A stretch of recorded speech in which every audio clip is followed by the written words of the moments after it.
face masks.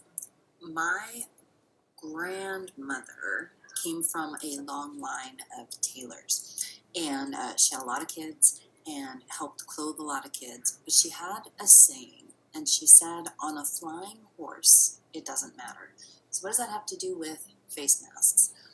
My husband has encouraged us as a family to put together some face masks for the hospital, which our local hospital is looking for. But I want you to understand something, that in this time of crisis and need, perfection is not what's needed. So this is where I get to coin that phrase or own that phrase from Meme, my grandmother, who would say, on a flying horse, it doesn't matter. I have two patterns over there for you. The first one is the one from JOANN's fabric, and I want to show you that it's the ones that I put together are not super pretty, but they're effective. They have the flannel on the back and cotton on the front, and they're pleated so that they can adjust, and then they have the little ear things to go around your ears. So this is one type that you can do. Doesn't have to be pretty. They're looking, hey Mona, they're looking for cotton on one side and a light flannel on the other side. Okay, so that's one style. But then, look at this little baby one. Then there was this other pattern that was put together. And this, I just made the first one, this one, and this was easier to make. So if you are looking for a pattern, it's the one over there that says Craft Passion Face Mask Sewing Pattern. And what I did was you pull up the PDF, and I used a ruler. It's to scale. Not everybody has a printer. So what I did is I pulled up the pattern, and it was gridded in 1/2-inch blocks, and I put my ruler right up to my screen, and I enlarged the image until I had the right scale. And then I simply just put a piece of paper right over the pattern on the screen, and I traced it. So I want to let you know that if you are in a position that you need to, want to, or are going to be making masks, this is the easier one to flip together. The directions are pretty basic. If you're like me, you're going to have to make one or two before you go, oh, that's what you need to do. Okay, so I had to actually, these are my prototype ones.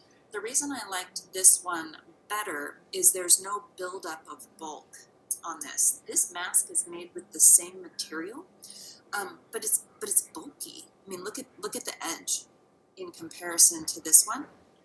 And I can tell you right now that I would wear this one because it's lighter. I wouldn't wear this one. It's too thick and heavy. In a pinch, if I needed it, absolutely. And it expands, and it would totally fit a face. So I wanted to let you know that if you are doing face masks, that those are two free patterns for you to follow. This one is thicker, just because it's just the way that it's sewn, it makes it a thicker pattern. But these, the first link over there is an easier to follow pattern once you figure it out. You basically fold a piece of paper, or you fold your fabric in half. So you fold your fabric in half, and after you've traced your pattern, you're going to be cutting out two pieces with a little bit of extra on the side. Follow the directions. You're going to sew the cotton side together in half, kind of like an axe. I like this because it kind of looks like a hatchet. My boys would like that. Looks like a hatchet. So you're going to have it folded, and you're going to have a hatchet material side of this one. The directions are clear, so trust me, the directions are clear. Then you're going to cut the same type of thing, and you're going to do it out of the flannel.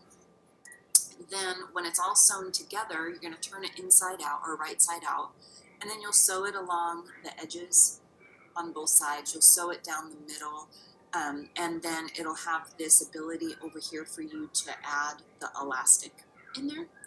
Now, elastic is really hard to find right now for all of you that are amazing mamas that have kids or families. Like my husband encouraged us to do these. And the one thing that's really hard to find right now is elastic.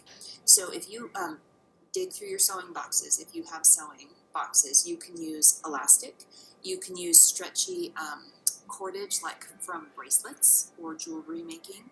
You can use shoelaces, or what's that stuff called?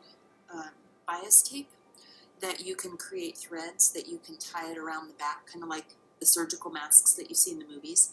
But I wanted to let you know because as I have to physically do these things before I can understand the pattern. And this one was harder and it's bulkier. And that's the second one, the JOANN's fabric. It is a great pattern, don't get me wrong. And JOANN's, thank you for everything that you're doing. Thank you for putting together that tutorial. Thank you for putting together kits for us and donating them to the general public that are ready to sew like an army and to be a part of fighting this thing. We really, really appreciate you. But I'm talking to the mamas that aren't really great seamstresses like me. And I want you to know a couple things. So number one, they don't have to be perfect, okay? They don't have to be beautiful. They don't. But I'd recommend going for easier because it's thinner.